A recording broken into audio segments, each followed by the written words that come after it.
अधीश अपना लक्ष्य पूरी तरह से भूल चुका है, ये तो साफ है। लेकिन क्या उसकी किस्मत को भी यही मंजूर होगा? क्या होगा यदि भ्रम की दुनिया में ही सही विशाल इस बार यदि अपने इरादों में कामयाब हो गया तो अधीश का क्या होगा?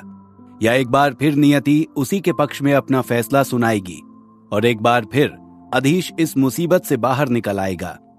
अधीश ने इच्छा की थी कि वो एक बार फिर मंदार का सामान्य छात्र बनना चाहता है और एक बार फिर भ्रम निर्वात ने उसी तरह उसकी इच्छा पूरी कर दी, जैसे हर बार उसके मन में बात आते ही भ्रम निर्वात ने उसे पूरा कर दिया था।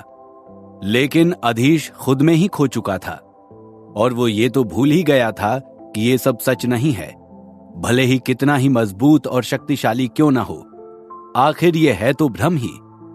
बस यही एक बात थी जो अधीश को अगर किसी भी तरह पता चल जाए या कम से कम उसे अपनी स्थिति के बारे में सब कुछ स्पष्ट हो जाए तो वो इस पूरी परिस्थिति को अपने पक्ष में बड़ी आसानी से मोड़ सकता है।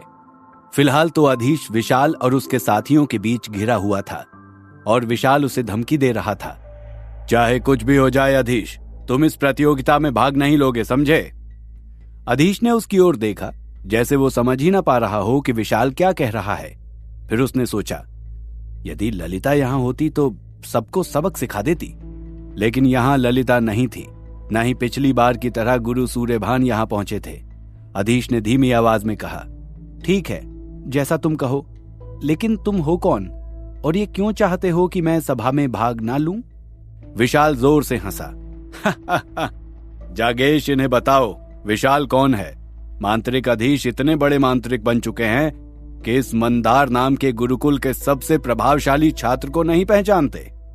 विशाल का इतना कहना था कि उसके सारे साथी जोर जोर से हंस पड़े।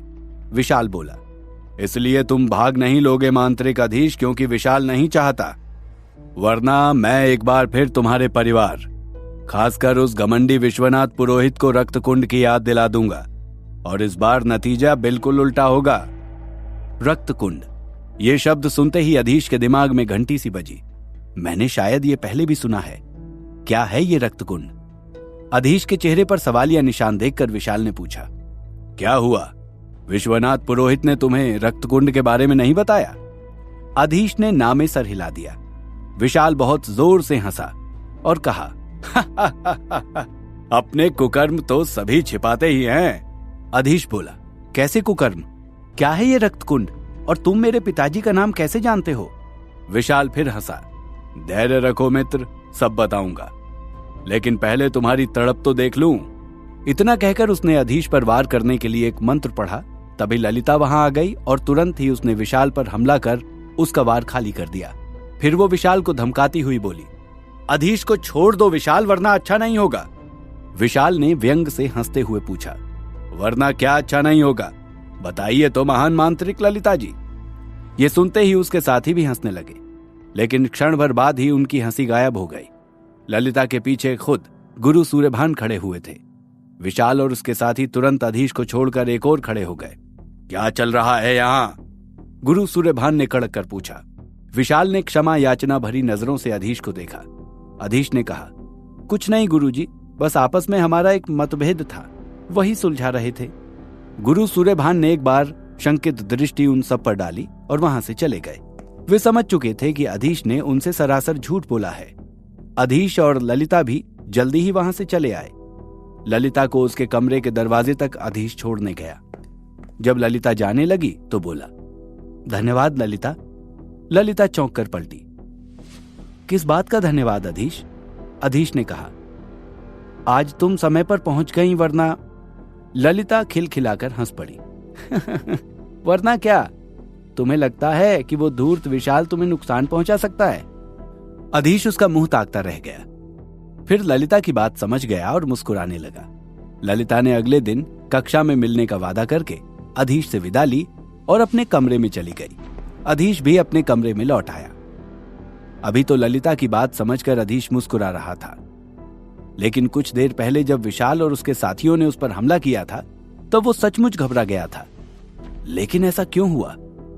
अपने पलंग पर लेटा अधीश सोच रहा था, लेकिन ऐसा क्यों हुआ? एक ओर तो गुरु सूर्यभान मुझ पर इतना विश्वास करते हैं और दूसरी ओर मैं इतनी छोटी सी बात से घबरा गया। ललिता जो खुद को कमजोर मानती है, आज वो भी मुझसे अधिक बहादुर सिद्ध हो गई। क्या ये सब उस एक शब्द की वजह से है जो मेरे मन में किसी तीर की तरह धंस गया है? रक्तकुंड, क्या है ये रक्तकुंड का युद्ध? सोचते सोचते वो अचानक उठ खड़ा हुआ और कमरे से बाहर निकल आया। मुझे इस बारे में पता करना ही होगा, वरना मैं ठीक से सो भी नहीं सकूंगा। कमरे से बाहर निकलकर वो सीधा गुरु सूर्यभान के भवन में पहुंचा। वे इस समय उसे आया देख चौंके भी और घबरा भी गए। उन्होंने पूछा, क्या हुआ अधीश, कोई समस्या है क्या? अधीश बोला, गुरुजी, क्या आप रक्तकुंड के युद्ध के बारे में जानते हैं? ये शब्द सुनते ही सूर्यभान का चेहरा तमतमा उठा। उनकी तीसरी आंख जल्दी जल्दी फड़कने लगी। उनका चेहरा देखकर अधीश डर गया। लगता है कि मैंने कोई गलत प्रश्न पूछ लिया है, उसने सोचा और बात को टालते हुए बोला, अच्छा गुरुजी, यदि आप व्यस्त हैं तो मैं कल आ जाऊंगा। इतना कहकर वो मुड़ने लगा। नहीं, गुरु सूर्यभान ने अपनी कड़क आवाज में कहा। तो अधीश के पैर थम गए और वो वापस उसी जगह पर आकर खड़ा हो गया। सूर्यभान ने उसे बैठने का इशारा किया तो अधीश एक कुर्सी पर बैठ गया। गुरु सूर्यभान भी उसी के सामने एक आसन पर बैठ गए और उसे रक्तकुंड की कहानी सुनाने लगे। हालांकि ये कहानी असल जीवन में अधीश विश्वनाथ के मुंह से पहले ही सुन चुका था, लेकिन अभी इस समय उसे कुछ भी याद नहीं था। बस ये सब बातें उसे किसी सपने की तरह याद थीं। गुरु सूर्यभान ने कहानी सुनाना शुरू किया। मेरे माता पिता के बाद मेरा एक ही अवलंब था, मेरा छोटा भाई चंद्रभान। उसे मैं अपने प्राणों से अधिक प्रेम करता था। कभी किसी बात के लिए रोका टोका नहीं। हर समय उसकी तरक्की के लिए ही प्रयास करता रहा और वो मेरी हर बात का मान रखता, मेहनत से अभ्यास करता था और मुझे विश्वास था कि एक दिन वो मुझसे भी बड़ा मांत्रिक बनेगा। कहते कहते गुरु सूर्यभान की आंखों में आंसू आ गए और गला रुंध गया। अधीश ध्यान से उनकी बात सुन रहा था। थोड़ी देर बाद सामान्य होकर गुरुजी बोले, लेकिन आज तक मुझे समझ में नहीं आया कि हमसे कहां चूक हुई। एक इंसान को पहचानने में हमसे गलती हो गई और उस गलती की सजा चंद्रभान को अपने प्राण खोकर और मुझे अपने प्राणों से प्यारे भाई को खोकर चुकानी पड़ी। विजय नाम था उस राक्षस का जिसने मेरे भाई के प्राण लिए। उसी के कारण वो भीषण युद्ध हुआ था, जिसके कारण पूरी युद्ध भूमि रक्त से लबालब भर गई थी। इसीलिए उस युद्ध को रक्तकुंड युद्ध कहा जाता है। अधीश बाकी बात समझ चुका था। उसने पूछा, क्या उस युद्ध में बहुत से मांत्रिकों ने भाग लिया था? सूर्यभान ने कहा, न केवल मांत्रिक बल्कि बहुत से सिद्धि धारकों, तात्विकों, राजाओं और उनकी सेनाओं ने भी। तुम्हारे पिता विश्वनाथ पुरोहित भी राजकुमार वीर प्रताप के साथ मिलकर विजय के खिलाफ युद्ध कर रहे थे। फिर चंद्रभान की नृशंस हत्या के साथ ही युद्ध का अंत हो गया। भीषण वर्षा और अग्नि ने प्रलय का दृश्य उत्पन्न कर दिया था। हजारों लोगों की जान गई और स्थिति ऐसी थी कि बहुत से लोगों का अंतिम संस्कार तक ना हो सका।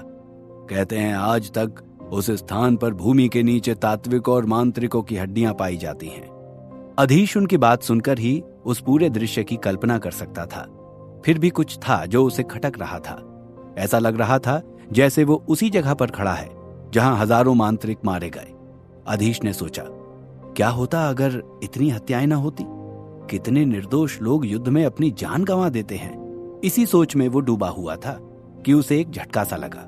एक वाक्य ने उसके दिमाग में हथौड़े की तरह चोट कर दी। मांत्रिक जान गंवा देते हैं, और कौन सा स्थान है जिसके बारे में मेरे ठीक ऐसे ही विचार थे? अधीश सोचे जा रहा था। अधीश ने गुरु सूर्यभान की ओर देखा। वे भी उसे ही देख रहे थे। जब वो सोच में डूबा हुआ था, अधीश ने पूछ लिया, गुरुजी, मुझे लगता है जैसे ये सब मैं बार बार महसूस कर रहा हूं। मैं इस युद्ध के बारे में पहले से ही जानता था। गुरु सूर्यभान मुस्कुराए और बोले, हो सकता है अधीश, लेकिन अभी तुम्हें सिर्फ अपने लक्ष्य पर ध्यान देना चाहिए। पुरानी बातों को छोड़ो और अपने भविष्य पर ध्यान दो। चंद्रभान के बाद अब तुम ही मेरा भरोसा हो।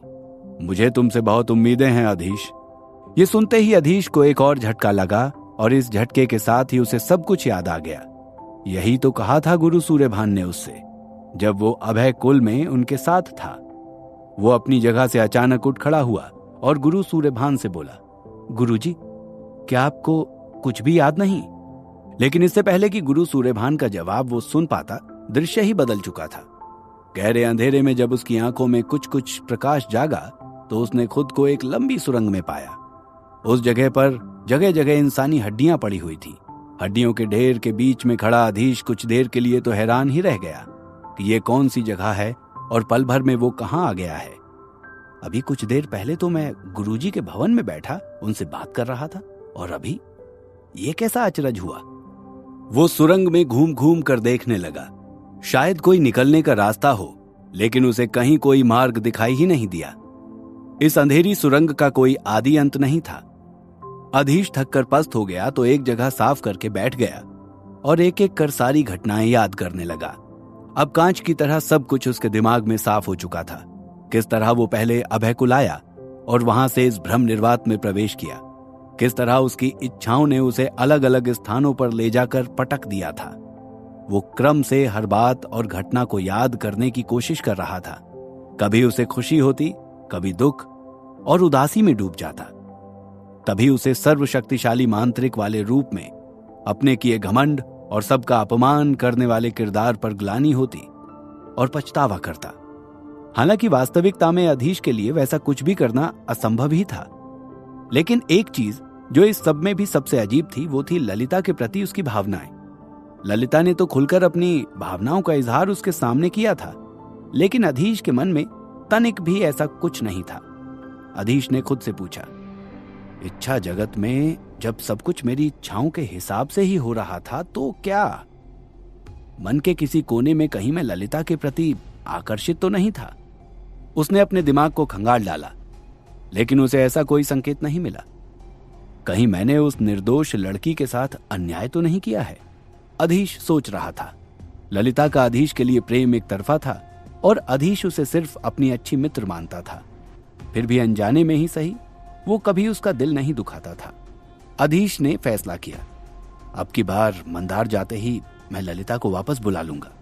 वैसे भी अब वो प्रथम श्रेणी का मांत्रिक बन चुका था और बड़ी आसानी से किसी को भी अपना सहायक चुन सकता था। ललिता योग्य थी और उसके प्रति निष्ठावान रहेगी, इस बात में भी कोई शक नहीं था। फिर भी क्या अधीश का यह फैसला सही होगा? खैर, ये सब तो बाद में सोचने की बातें हैं। फिलहाल अधीश भ्रम निर्वात में है और यहां से स्फटिक पत्थर खोजकर बाहर निकलना ही उसका मुख्य उद्देश्य होना चाहिए। कहीं एक बार फिर कोई नई इच्छा कर वो किसी नई जगह पर फंस ना जाए। बड़ी कठिनाई से ही वो भ्रम से बाहर निकलकर सत्य को जान पाया है। अब यदि एक बार फिर वो भ्रम में फंस गया तो यहां से निकलना असंभव हो जाएगा। यही सब सोचते हुए काफी समय बीत गया था। अधीश को यह भी नहीं पता था कि कितने दिनों से वो इस भ्रम निर्वात में है।